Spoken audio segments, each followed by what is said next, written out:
What a difference another week makes with the drought monitor. Another big improvement this week across Nebraska. Drought-free through the eastern third of the state and the western part of Nebraska, north central Nebraska, also drought-free. Almost 50% of Nebraska no longer a drought. Not so the case through the Sandhills, through parts of north central, northeast Nebraska. Severe drought remains, and an area in southwest Nebraska still moderate, and wrapped around that, abnormally dry. A little bit of improvement in Kansas, but still quite a bit in the moderate range. Extreme though, 21.27%, severe about 50%. So we need some improvement down in Kansas, and the more rain we get, the better it's all going to look overall.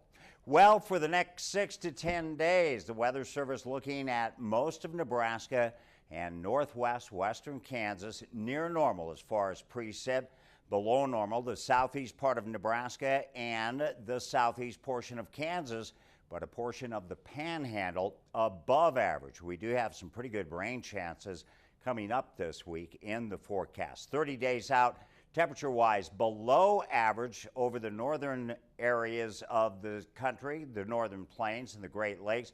Above average through the deep south, the Gulf Coast states, equal chances elsewhere, including the New England states, and above average temperature-wise for the western part of the U.S.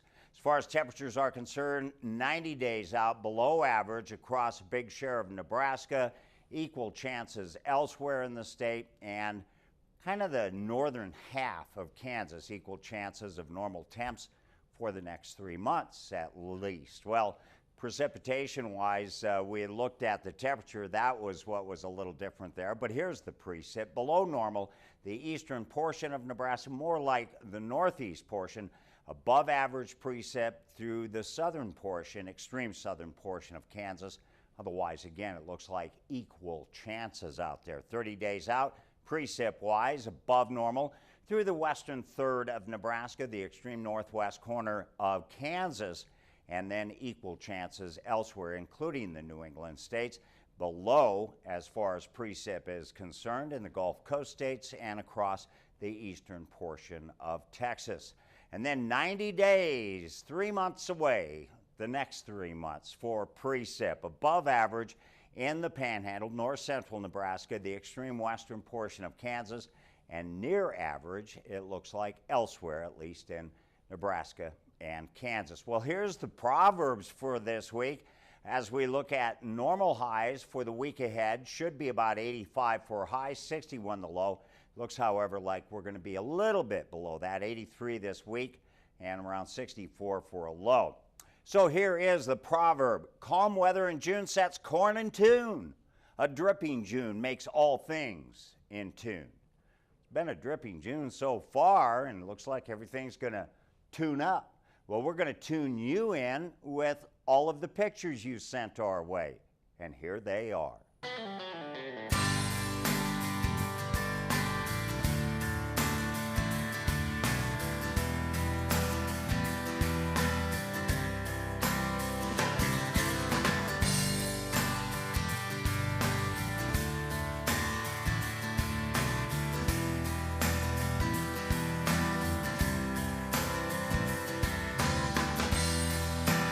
We love seeing your photos from the farm and ranch. Make sure to email them to grow@nebraska.tv or post them to our Facebook and Twitter pages.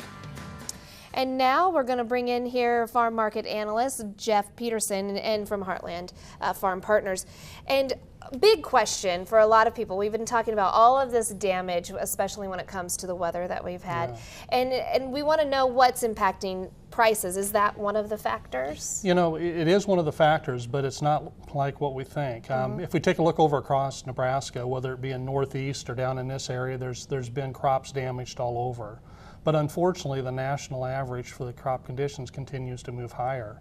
We actually ended up seeing that on Monday. USDA came out and they said the conditions actually improved 1%, which is hard to believe, and that's really hard to go ahead and stomach here locally. Yeah. But the thing we're running into is that for this time of year on the corn crop, it's really the best condition we've had since 1994. Oh, really? And over on soybeans, the soybeans did decline 1%, but it's actually the best conditions we've had really starting since they started keeping records. So unfortunately, even though we've got tough conditions locally, nationally the crops are off to a very good start. Now, there's other factors that are impacting markets as well, of course. Demand, talk about that a little bit. How's that Yeah, going? it is. The demand is actually going very good. You know, each week we get a series of reports that comes out, and actually on Monday, the demand for the amount of soybeans that we crushed came out, and it actually shows if we stay on our current pace, we'll probably use up about 40 million more soybeans than what USDA is anticipating. So we'll have to keep very close eye on that because we know that soybeans are already very tight on the old crop, so it could even become tighter. The other piece of information we got came from the ethanol front, renewable energy. Actually, what we ended up seeing is the highest weekly production number that we'd seen on ethanol, 972,000 barrels. And what that actually means for us really across the U.S. is that if we keep on this pace, there'll be about 50 million more bushels of corn used than what we'd anticipate. So actually demand looks good, Marilyn.